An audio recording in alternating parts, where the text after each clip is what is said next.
Sanskrit word derived from its root word yuj, meaning to unite or to join. So yog is to join the individual consciousness with the universal consciousness, that is infinity. When you join the individual consciousness with the universal consciousness, we become infinite. Yoga is a state where we realize that we are infinite. There are many ways by which we can join the individual consciousness with the universal consciousness.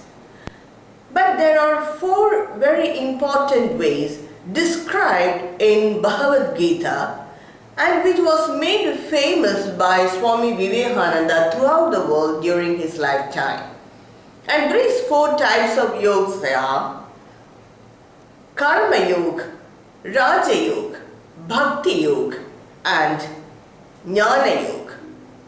Karma Yoga is the way by which we join the individual consciousness with the universal consciousness by selfless service, selfless work. When you do selfless karma, selfless action, we feel that we are part of this world.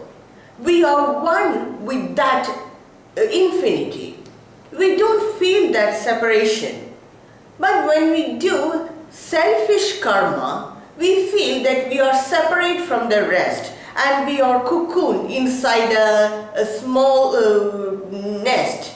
We feel that like that. But when you do selfish karma, that is karma yoga, without any expectation for the result or for doing work for others, when you work for the infinity, then we feel that we are infinite. So this is one way by which we can join or merge the individual consciousness to the universal consciousness to a large extent. The next is the Raja Yoga. It is the way of joining the individual consciousness with the universal consciousness by meditation and by practicing the mind to dwell in the deeper layers of the mind.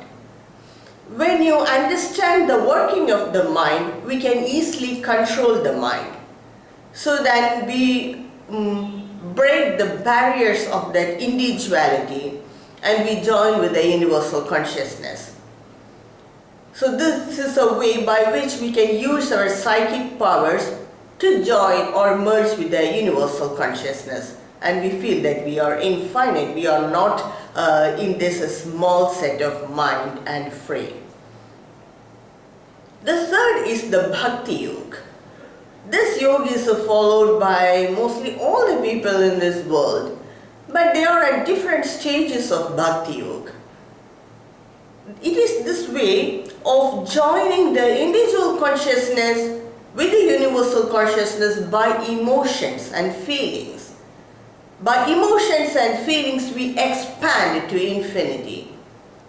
Bhakti Yoga starts with dualism, but when it advances further, it ends with non-dualism.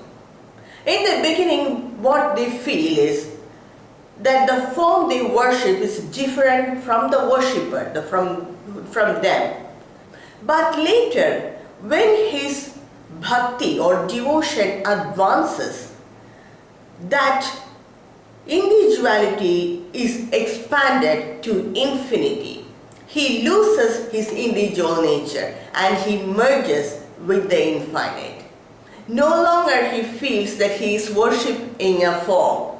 He doesn't feel that separation. So now when he reaches the advanced level of bhakti, he feels that he is one with that universal consciousness. So this is one way of joining the individual consciousness with the universal consciousness. And the last is the Jnana Yoga. And this yoga is explained in the scriptures to a large extent. It is explained in the Upanishads, it is explained in Brahma Sutra and in Bhagavad Gita. What this yoga explains is, it is joining the individual consciousness with the universal consciousness by reasoning, logic and by intellectual knowledge. It is a way of expanding your individuality to infinity through intellectual knowledge. So these are the 4 types of yoga. And you all may be surprised why there are so many types of yoga when the ultimate is non-dual. The reason for this is people have different mentalities, and every type of yoga will not suit everyone. Some people will be hyperactive. So for them, only karma yoga will suit them. They won't feel comfortable in meditation or by intellectual knowledge. They feel the intellectual knowledge is very dry. So for them, karma yoga is suitable. And some people will be highly emotional, and for them also meditation or intellectual knowledge will not suit them. And some people will have a flair for meditation and for psychic powers. So they feel Raja Yoga is better. And some people have flair for intellectual knowledge, and so they feel comfortable in Jnana Yoga, and they do not feel comfortable in Bhakti Yoga or Karma Yoga or any other types of yoga. So all these yogas are practiced by different types of people. It is not that these 4 types of yoga are different, like they are put in a separate compartment. One easily merges with the other. Some people who follow Raja Yoga will follow Bhakti Yoga, or they follow Jnana Yoga also. And some people who follow Karma Yoga, they follow Bhakti Yoga and meditation. So it is just like mix and match. And there are people who have, there is also a chance that people follow all these 4 types of yoga at different stages of their spiritual development. So the ultimate thing is we have to reach that ultimate truth. In whatever suitable way we prefer, it is highly acceptable for spirituality.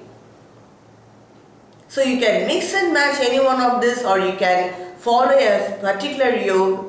It doesn't matter, but we have to understand that the individual self, is that infinite.